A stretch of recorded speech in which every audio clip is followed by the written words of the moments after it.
మళ్ళీ మళ్ళీ మా శక్తులు క్షీణించడం మొదలైందేంటి?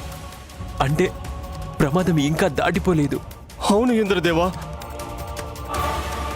స్వాహ.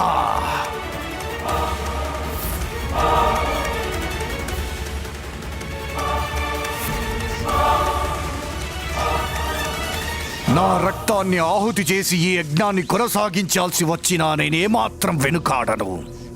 నా కార్యాన్ని నేను మొదలు పెడతాను. కానీ ఈ అసురసేన నిర్మాణ యజ్ఞానికి ఎలాంటి విఘ్నాన్నైతే కలుగనివ్వను. త్రిపురాలు ఒకే సరళ రేఖపై వచ్చేలోపు ఈ అసుర సైన్యానికి జీవం పోసి చూపిస్తాను. అప్పుడు త్రిపురాలనెవ్వరూ నాశనం చెయ్యలేరు. హర హర మహాదేవా.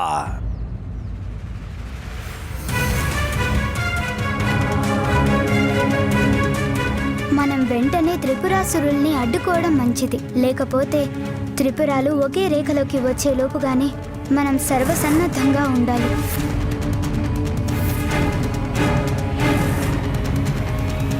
పుత్ర, నువ్వు ఏ ఉపాయం ఆలోచించినా వెంటనే అమలు చెయ్యాలి. ఎందుకంటే త్రిపురాలు 3 ఒకే సరళ రేఖపైకి త్వరలోనే రానున్నాయి. నాకు తెలుసమ్మా. నేను ఎలాంటి అనార్థం జరగనివ్వను. కానీ అందుకు గాను మా మామగారి సహాయం తీసుకోక తప్పదు.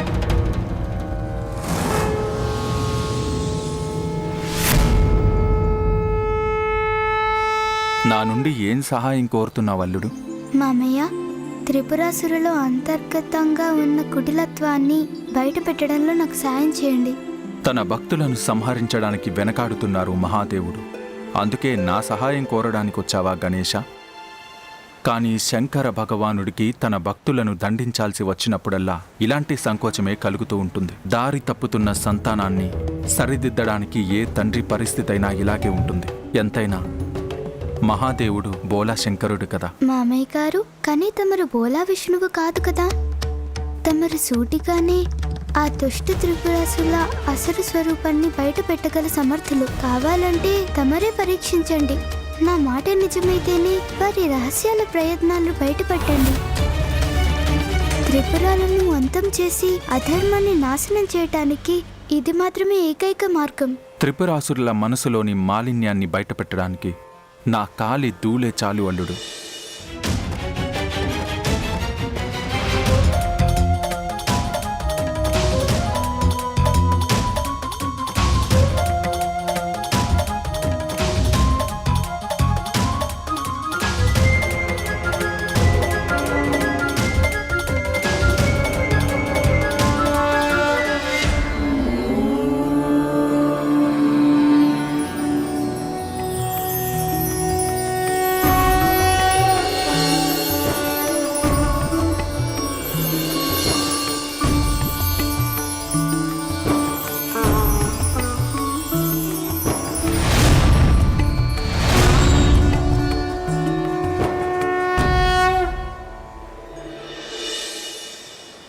ప్రణామాలు ప్రభు.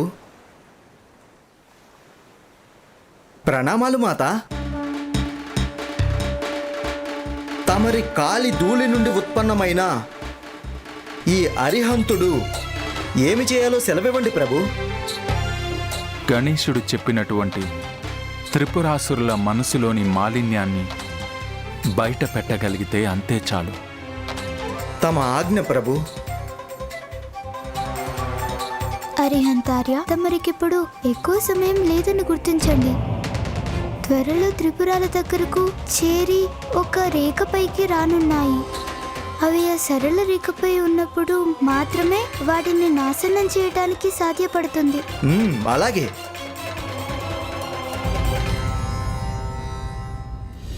త్రిపురాలు ఒకే రేఖపైకి రావడానికి ముందే ఈ అసుర సైనికులకు ప్రాణాలు పోస్తాను.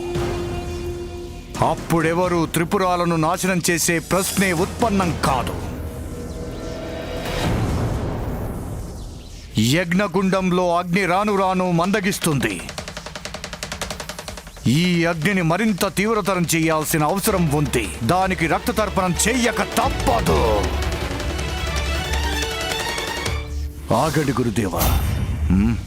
తమరు రక్తతర్పణం చేయాల్సిన అవసరం లేదు.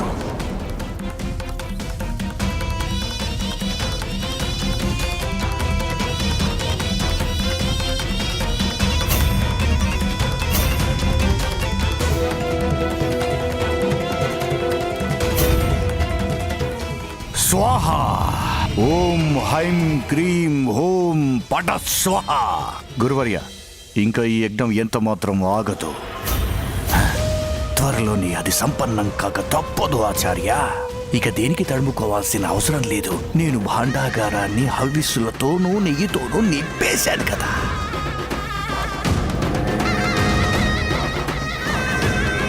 నిజానికి మన భాండాగారంలోని యాగ సామాగ్రిని నెయ్యిని నాశనం చేసింది మహాదేవ పుత్రుడి ఆ మూషికమే చేసుంటుంది. నేను రక్షణ ఏర్పాట్లను మరింత బలోపేతం చేశాను కనుక యజ్ఞానికి ఎలాంటి విఘ్నాలు రాలేవు. రాలేకపోవటం కాదు, వచ్చేసింది. గణేశుడవుతున్నాడు విఘ్నకారకుడు. దేవతలపై మన అసురుల ఆధిపత్యాన్ని స్థాపించడానికి మనం వేసుకున్న రహస్య పథకానికి తాను తప్పకుండా విఘ్నాలు కలిగిస్తాడు. అందుకు మనమే త్వరగా శీఘ్ర నిర్ణయాలు తీసుకోవాలి. కానీ నేను నా యజ్ఞం ఆపే ప్రసక్తే లేదు. ఈ పోరాటంలో మన అసురులే గెలవాలి. ఏది ఏమైనా గాని తమరు చింతించకండి గురుదేవా. అయినా మహాదేవుడు కరుణా కటాక్షాలు మనపై ఉన్నంత వరకు మనల్ని ఎవరు ఏమీ చేయలేరు. మన భక్తి నాటకం మరింత రక్తి కట్టిస్తాం. దాంతో మన త్రిపురాలు సరళ రేఖను దాటిపోతాయి. ఆ తరువాత 1000 సంవత్సరాల వరకు మనకు ఎవరు కూడా ఎలాంటి నష్టాన్ని కలిగించరు.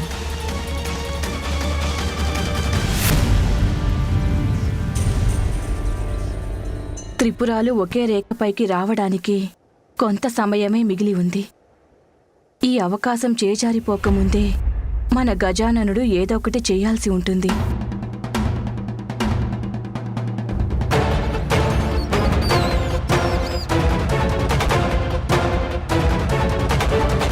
అరిహంత్ గారు, తమరికి నా పథకం పూర్తి వివరంగా బోధపడింది కదా? మాతా పార్వతీనందన శ్రీ గణేశ, నాకు తమరి పథకం చాలా స్పష్టంగా అర్థమైంది.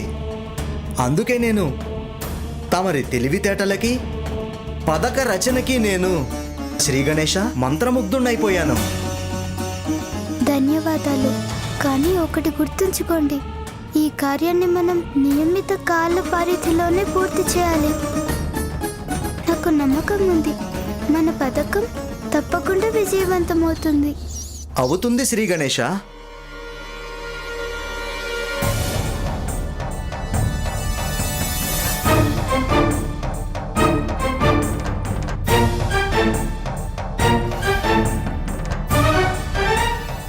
నేను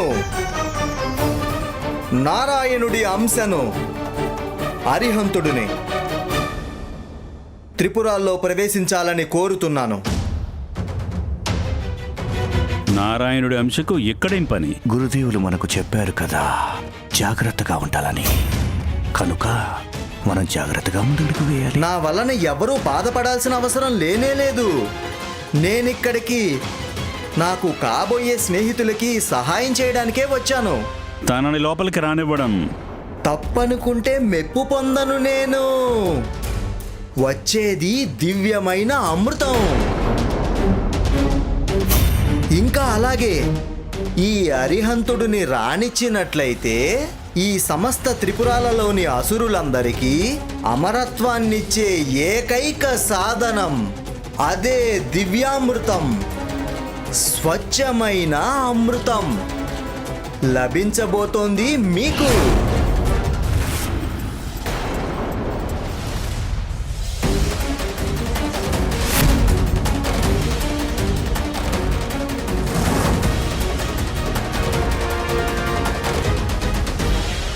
ఒకవేళ మీ ముగ్గురికి నా మీద అనుమానం ఉంటే, ఒకవేళ మీరు ఆ దివ్యమైన అమృతాన్ని వద్దు అనుకుంటే నేనిక వెళ్ళొస్తాను. నువ్వు మమ్మల్ని మోసం చేస్తే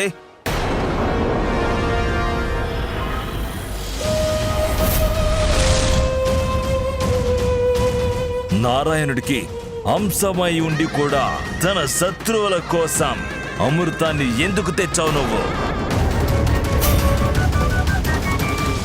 మీ అనుమానంలో అర్థం ఉంది.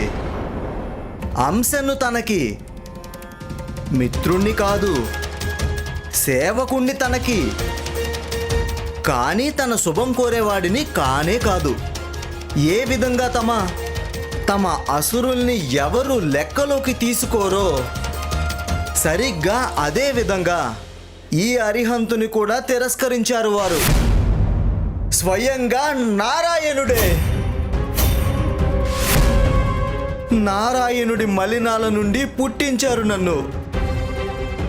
అందువల్లనే నన్ను తనే స్వయంగా సృష్టించిన ఈ అరిహంతుణ్ణి మీ అసురుల్ని చూసినట్లే శత్రువులాగానే చూశారు.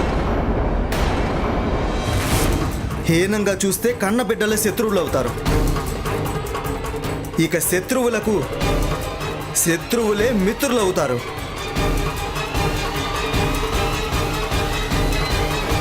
ఇక కేవలం ఆ కారణంగానే నేను తమరి ముందుకు నా స్నేహహస్తాన్ని చాస్తున్నాను. అది గనక మీకు అంగీకారం అయితే చెప్పండి, లోపలికి రావచ్చా?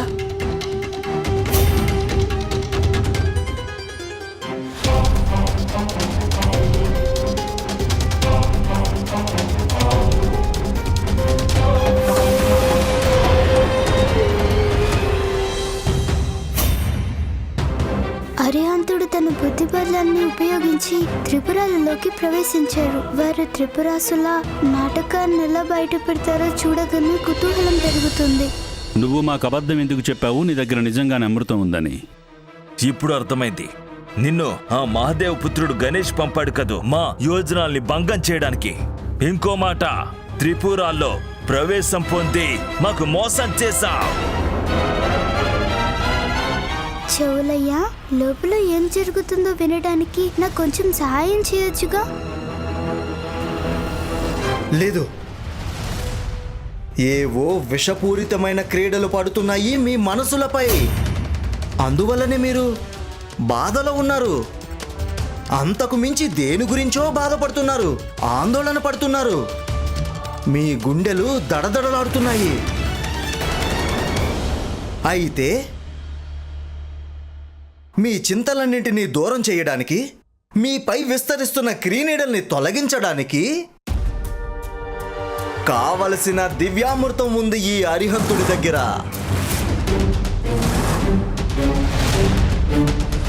చంపేస్తే తెలుస్తుంది. ఆవేశపడకు సోదరా.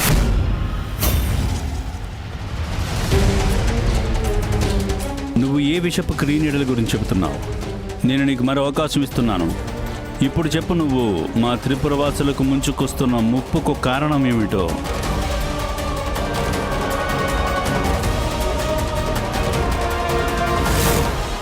అరిహంతుల వారు ప్రయత్నమైతే చేస్తున్నారు, కానీ త్రిపురాసురుల రహస్యం తెలుసుకోవటం అంత సులభం కాదు. మీ మహాదేవుడు భక్తంతా ఒక నాటకం. బూటకపు భక్తి కంటే విషం ఇంకెక్కడుంటుంది? అయినా ఆ విషం నుండి ముక్తినిచ్చేటువంటి దివ్యామృతాన్ని తీసుకొచ్చాడు ఈ అరిహంతుడు.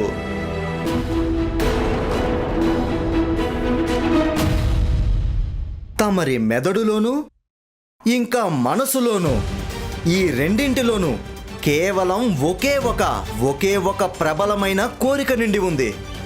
అదేంటంటే భోగాలు, విలాసాలు, ఆనందాన్ని అనుభవించాలనే కోరిక.